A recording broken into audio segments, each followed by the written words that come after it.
All right, if you like me and you've got a radiator and a mechanical fan and you get a little bit of a heating problem, what you can do is go to an electric fan setup. It sounds pretty complicated. It's actually not. All I did was I worked with Griffin. They were friggin' awesome.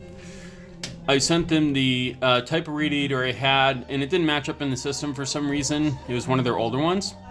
But what they did was they sent me a form, and really easy, I measured this weld, so that width, and then the length to get an idea of, or a very exact measurement rather, of the type of shroud that they would make.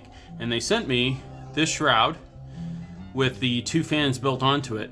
And literally all you have to do is unbolt your regular radiator housing. I had a shroud on mine. Took that out, took off the fan, and literally bolted this back on. The next step was the wiring part, and that too, super simple. So if you look down here, you'll see my connectors.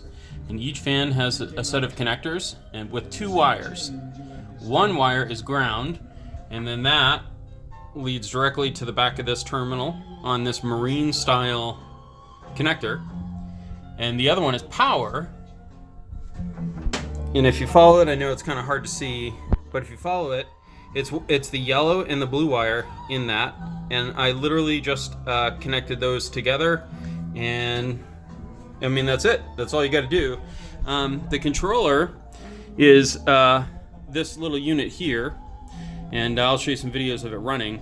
But what it has is three wires on the top. Those are the fan 1, fan 2, and they're super easily marked. They actually have a label on them.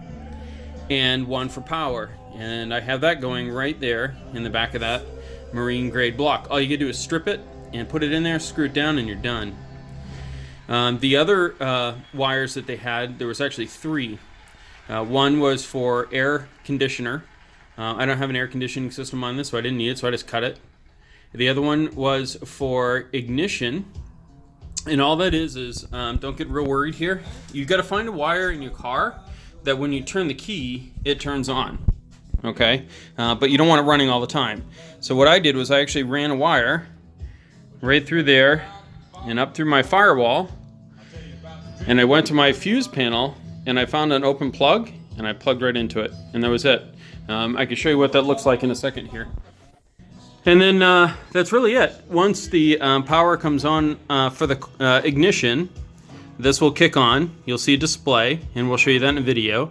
And then you can program when you want your fans to kick on and kick off.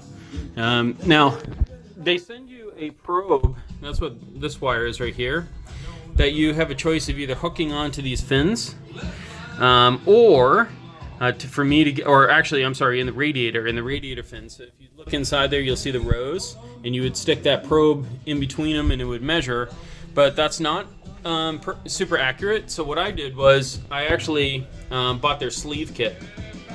And the way this works is you'll cut your hose, and then you'll just attach each end of the hose around this block. The reason it looks like this is I actually used a little bit of Mega Black to try to make it look a little bit cleaner, but I made it way worse. So I'm an idiot. And then they give you this. So there's a nut right here, a little unit here that just screws into it. I use Teflon tape. And then this is the probe itself. It's a long post. And then you have this compression fitting. And all you do is you just, and the compression fitting underneath it has one of these. I don't know why they send you two, but this is the second one. And so that would go, I can't illustrate it very well, but that